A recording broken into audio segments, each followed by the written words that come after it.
கடந்த 5 வருஷத்துல இந்த தொகுதிக்காக செஞ்சிருக்கக்கூடிய சாதனைகள், நம்முடைய முதலமைச்சர் அவர்கள் உங்க தொகுதிக்காக செஞ்சிருக்கக்கூடிய திட்டங்கள், இந்த திட்டங்கள்லாம் இன்னும் அதிகப்படுத்தணும்னா, இந்த திட்டங்கள்லாம் மேன்மேலும் உங்க தொகுதிக்கு வரணும்னா மீண்டும் நம்முடைய திராவிட முன்னேற்ற கழகம் ஆட்சி அமைக்கணும்.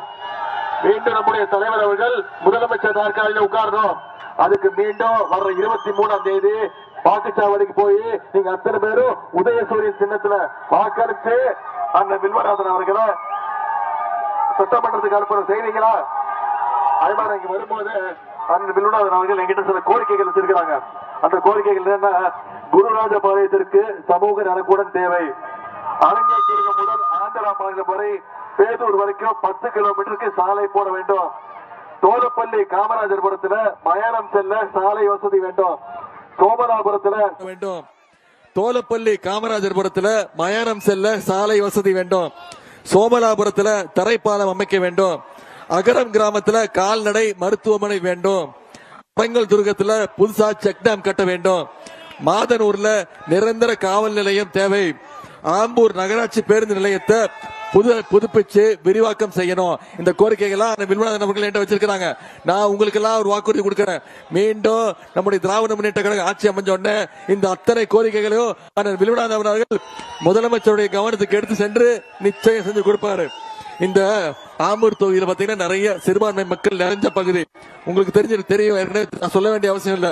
நம்முடைய திராவிட முன்னேற்ற கழகம் தான் என்னைக்குமே சிறுபான்மை மக்களுக்கு பாதுகாப்பாக காவலாக இருக்கக்கூடிய இயக்கம் திராவிட முன்னேற்ற கழகம். ஆனா இந்த அதிமுகவும் பாஜகவும் இன்னைக்கு சிறுபான்மை மக்களுக்கு பல்வேறு துரோகங்களை செஞ்சுட்டு வராங்க.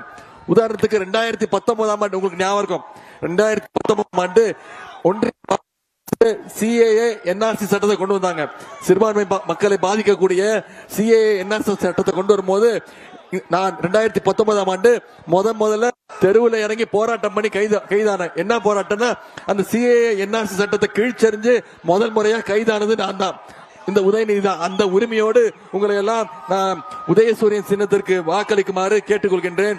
சிறுபான்மையினருக்கு பல்வேறு சாதனைகளையும் நம்ம திராவிட முன்னேற்ற கழகம் கலைஞர் ஆட்சியிலையும் சரி இப்பவும் சரி நிறைய பண்ணிருக்கிறோம்.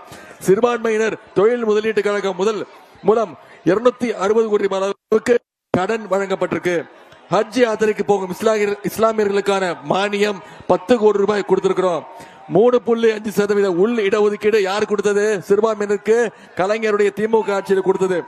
உலமாக்களுடைய ஓய்வூதியம் 3000 5000 ரூபாய் உயர்த்தப்பட்டதும் நம்முடைய திராவிட மாடல் அரசு தான்.